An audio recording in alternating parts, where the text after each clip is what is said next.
ધુમિલ અમિતભાઈ ઠાકોર રહેવાસી અમદાવાદ અને આદિત્યસિંહ દિલીપસિંહ રાઠોડ રહેવાસી ગાંધીનગર તથા એક અન્ય બાળ કિશોર એ કોઈ પણ જાતના પાસ પરમિટ વગર પરવાના વગર એક હથિયાર સાથે રીલ્સ બનાવતા હતા અને એમની પાસે એક જીવિત કાર્ટ્રેજ પણ હતો. આ જે આરોપીઓ છે એમાંથી બે જે આરોપીઓ છે એ મેજર છે, એના વિરુદ્ધ અમે એફઆઈઆર નામજોગ દાખલ કરી છે અને એક કાયદાના સંઘર્ષમાં આવેલ બાળકિશોર છે એમની વિરુદ્ધ જે એક્ટ છે એ મુજબ કાર્યવાહી કરવામાં આવશે.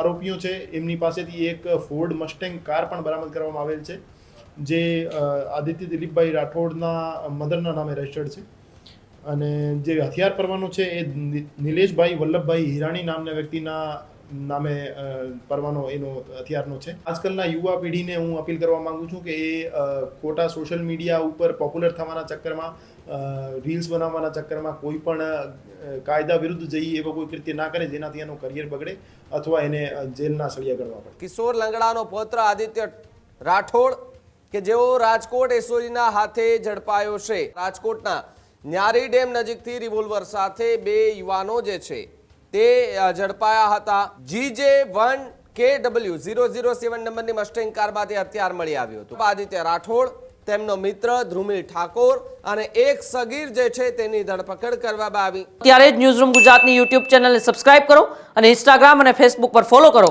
અપડેટ રહો, સત્યની સાથે રહો.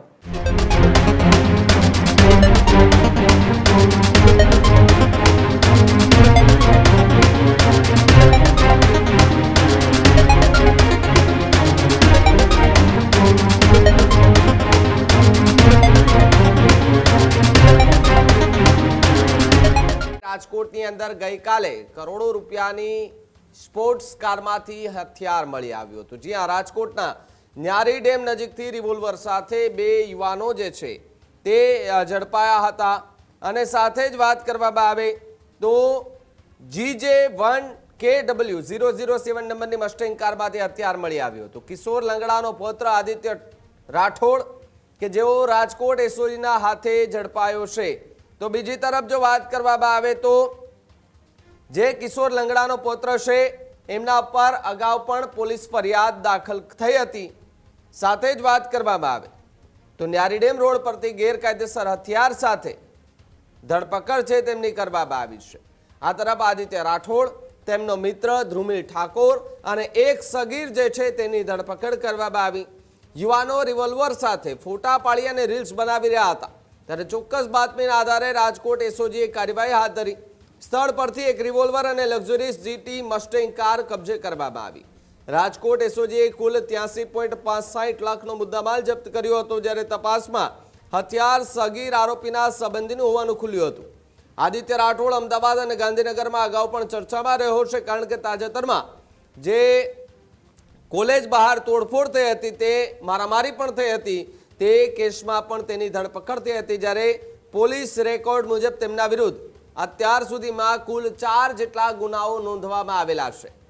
સારી એવી ગાડીઓ લઈને ફરતા આવા સામાજિક તત્વો કે જેઓ મારામારી કરે, બબાલો કરે, કોલેજ બહાર તોડફોડ કરે અને જે પ્રમાણે કિશોર લંગડો કે જેમની એ છાપ છે એ જ રીતે હવે એમના પુત્ર આદિત્ય રાઠોડ જે છે તેમની પણ છાપ પડતી જોવા મળી રહી છે.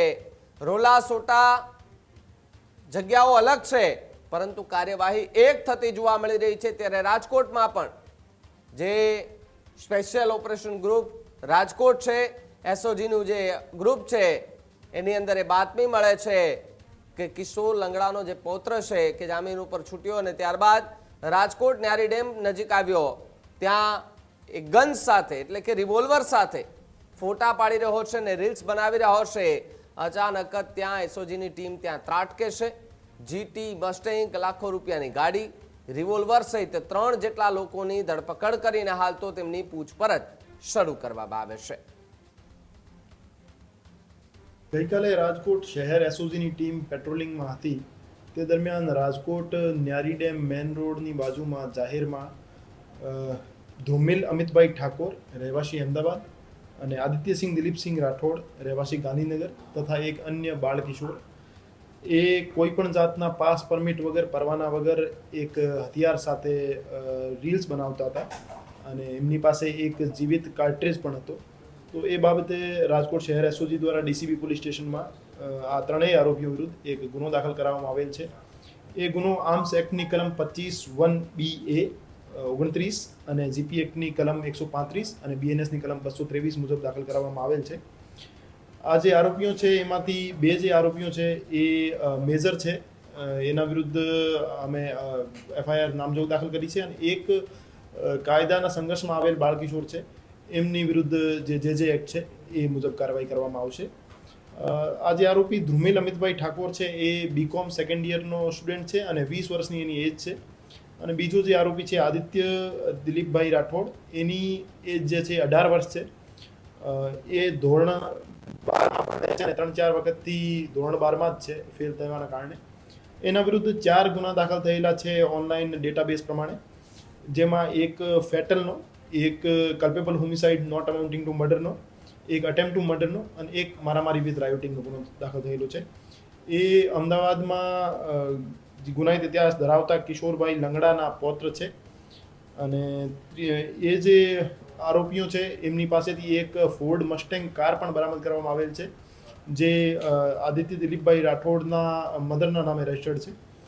અને જે હથિયાર પરવાનો છે એ નિલેશભાઈ વલ્લભભાઈ હિરાણી નામના વ્યક્તિના નામે પરવાનો એનો હથિયારનો છે. અને એ પરવાના ધારક અને જે કાયદાના સંઘર્ષમાં આવેલ બાળકિશોર છે એમના પારિવારિક સંબંધો હોવાના કારણે પરવાના ધારક દ્વારા બાળકિશોરને હથિયાર આપવામાં આવેલ હતો અને આ હથિયારના સાથે રીલ્સ બનાવતા હતા. નિલેશભાઈ સામે પણ કાયદાકીય આર્મ્સ એક્ટની જે કલમો છે એમની વિરુદ્ધ કાર્યવાહી થશે અને એનો હથિયાર પરવાનો રદ કરવાની પણ કાર્યવાહી કરવામાં આવશે. હું તમામ હથિયાર પરવાના ધારક જે વ્યક્તિઓ છે એને અપીલ કરવા માંગુ છું કે એ પોતાનો હથિયાર સાચવીને રાખે, એમની પાસે જ રાખે. એ કોઈ પણ એવા વ્યક્તિ જે ગેરજિમ્મેદારાના હરકતો કરે છે એને કોઈ પણ પરિસ્થિતિમાં હથિયાર પોતાનો અથવા એનો પરવાનો ટ્રાન્સફર ના કરે, હેન્ડઓવર ના કરે. અને આજકાલના યુવા પેઢીને હું અપીલ કરવા માંગુ છું કે એ ખોટા સોશિયલ મીડિયા ઉપર પોપ્યુલર થવાના ચક્કરમાં, રીલ્સ બનાવવાના ચક્કરમાં કોઈ પણ કાયદા વિરુદ્ધ જઈ એવો કોઈ કૃત્ય ના કરે જેનાથી એનું કરિયર બગડે અથવા એને જેલના સળિયા ગળવા પડે. રાજકોટ જે માઇનોર છે એ માઇનોર રાજકોટનો રહેવાસી છે અને એ એમનો મિત્ર છે અને મિત્રને મળવા માટે આવ્યા હતા. ફોર્ડ મસ્ટેંગ લઈ અને હથિયારની સાથે ન્યારી ડેમની બાજુ રીલ્સ બનાવવા ગયા હતા.